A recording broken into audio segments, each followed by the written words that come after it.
안녕하세요. 장창경 신부입니다. 성공회 인천 간석교회에서 심호하다가 지난 주일 이제 마지막 미사를 드리고 오늘 이 강의를, 전례에 대한 강의를 하게 됐습니다. 만나서 반갑습니다. 우리가 흔히 쓰는 예배라고 하는 말과 전례라고 하는 말은 어떤 차이가 있을까? 이거를 좀 먼저 얘기를 해볼까 합니다. 성공회가 로마 카톨릭 교회로부터 이제 분리 독립해서 갈라져 나갔을 때가 16세기 종교개혁 그 시대였는데, 그때 제일 처음에 만들었던 우리 성공회 예배문, 소위 성공회 기도서라고 하죠. 그 기도서 책 제목이 The Book of Common Prayer였어요. 그래서 우리가 약자로 BCP라고 늘 얘기하고 하는데, 여기서 말하는 그 기도 앞에 커먼이라는 말이 붙어 있죠. 그러니까 우리가 흔히 예배, 전례 얘기하면 크게 보면 사실은 모두가 다 기도 속에 들어가요. 근데 기도는 기도인데, 우리가 기도 그러면 개인적인 기도도 있고 또 함께 드리는 기도도 있지 않습니까? 그래서 그 앞에다가 커먼자를 붙여서 공동으로 드리는 기도서다 하는 의미에서 이제 커먼 플레이어라는 말을 썼어요. 그럼 기도하고 또 예배란 말은 또 어떻게 좀 다를까요? 그 기도라는 말 앞에 개인 기도, 공동 기도 이렇게 두 가지 말을 붙여봐도 다 말이 돼요. 그런데 예배란 말을 딱 사용하게 되면, 주로 이제 개신교에서는 예배란 말을 많이 쓰고 우리도 좀 성찬 예배란 말을 씁니다만, 예배란 말을 쓰게 되면 개인 예배 그러면 말이 좀 어색해지죠. 공동의 예배, 공동 예배 그런 말이 돼도, 그러니까 기도에서 예배로 넘어올 때는 이제 개인적인 것보다 이제 함께하는 그런 것들에 대한 의미가 좀 더 부각되고요. 그다음에 거기서 이제 전례란 말로 넘어오면, 그러면 이제 개인 전례라는 말은 아예 이제 성립이 안 되죠. 쓸 수가 없게 되고, 이제 공동의 전례라는 말을 이제 쓸 수밖에 없게 돼요. 그러니까 이러한 그 말의 그 단어에 조금씩 차이가 있는 말을 통해서 본다면, 기도보다는 예배라는 말이 더 공동체를 의식하는 말이고, 그 다음에 이제 전례란 말은 이제 그 공동체가 진짜 동의할 수 있는 내용, 함께 할 수 있는 내용들로 완전히 정형화된, 형식화된 그런 예배 형식을 말한다고 할 수가 있습니다. 그러니까 기도 쪽으로 갈수록 비형식적이고 그리고 자율성이 좀 더 많아지는 반면에, 이게 전례란 말로 갈수록 이제 공동체성이 강조되고, 또 단순히 뭐 함께 드린다고 하는 그런 예배의 의미뿐만 아니라 기독교가 가지고 있는 오랜 전통 속에서 만들어진 어떤 형식적인 예배를 의미한다고 말할 수가 있겠죠. 가끔 이제 개신교 분들이 천주교나 또 성공회나 뭐 정교회 예배가 너무 이렇게 짜여진 그대로 하니까, 사제도 짜여진 그대로 해야 되고 또 회중들도 그냥 짜여진 그대로 해야 되니까 너무 형식적인 예배라고 보시는 분들이 있습니다.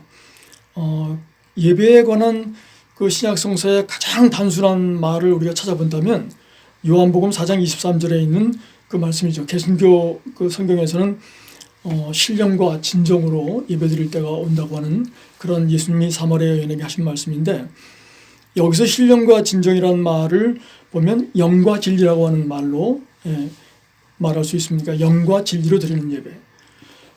우리 공동번역에서는 영적으로 참되게 드려야 한다고 그렇게 말하고 있는데, 여기서 말하는 그 영이라고 하는 것은 우리 마음으로부터 우러나는 정성, 간절함으로 드리는 그러한 예배를 의미하고, 또 진리라고 하는 것은 성서적 기반 위에, 하나님의 계시의 기반 위에 세워진 그런 예배를 의미한다고 볼 수가 있습니다.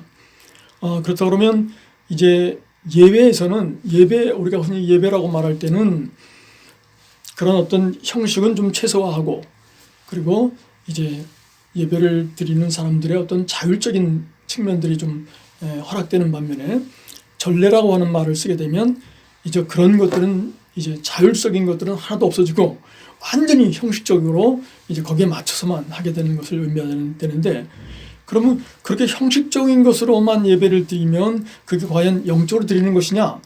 뭐 이런 질문을 또 할 수도 있겠죠. 비록 쓰여진 기도라고 해도, 뭐 여기 좀 제가 기도문 책 하나 가져왔는데, 뭐 여기 전국 어머니 연합회에서 만든 기도 영혼의 숨결이라는 책이에요. 근데 여기 들어있는 기도문들이 너무 좋아서 제가 가져다니면서 이렇게 소리내서 읽고 그래요. 그런데 가끔 개신교 예배를 이렇게 보면 이제 대표로 나와서 하는 뭐 장로님이나 어떤 분들이 기도할 때 그곳에 모인 모든 회중들이 그 내용, 그 기도 내용에 동감해서 아멘할 수 있을까? 이런 생각을 들 때가 있어요. 한마디로 말하면 자율성이 보장되다 보니까 거기 있는 사람들이 다 동의할 수 없는 내용을 가지고 이제 기도를 드리는 그런 경우도 생기게 되죠. 근데 반면에 이제 전례적인 교회에서는 모든 기도문들이 다 그냥 이미 쓰여져 있으니까 이미 신학적인 그런 내용들이나 이런 것들이 다 정돈되어 있기 때문에 함께 예배를 드리면서 난 저기 동의할 수 없어. 뭐 이런 마음을 갖거나 또 그런 어떤 생각이 있어서 뭐 마음이 갈라진다거나 그런 것은 없어지겠죠. 저는 쓰여진 기도라도 우리가 거기에 마음과 정성을 다해서 읽고 또 그런 우리의 간절함에서 나오는 그런 마음에서 읽고 또 그 기도문이 성서의 그 기반의 위에 세워진 기도라고 한다면 그러면 이건 충분히 영과 진리로 드리는 기도문이 기도가 될 수 있다고 그렇게 생각하고 있습니다. 전례는 원래 그리스어로 리투르기아라고 하는 말에서 이제 생겼어요. 근데 그 원래 원어의 의미는 백성들의 일과, 그러니까 여러 사람들이 함께하는 일이라고 하는 그런 의미를 가지고 있죠.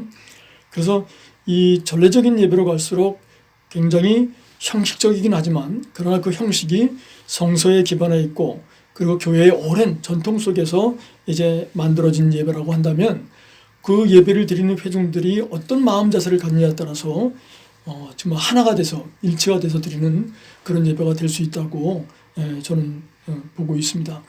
또 이런 전례적인 예배가 많은 상징들을 접하고 단순히 그냥 듣고 감동을 받는 그런 것이 아니고 그 상징물들을 통해서 하나님께 나가는 그런 그 구조로 성사적인 구조로 되어 있기 때문에 말씀 중심의 예배에서는 또 우리가 볼 수 없는 다른 또 깊은 그런 의미가 있다고 생각을 합니다.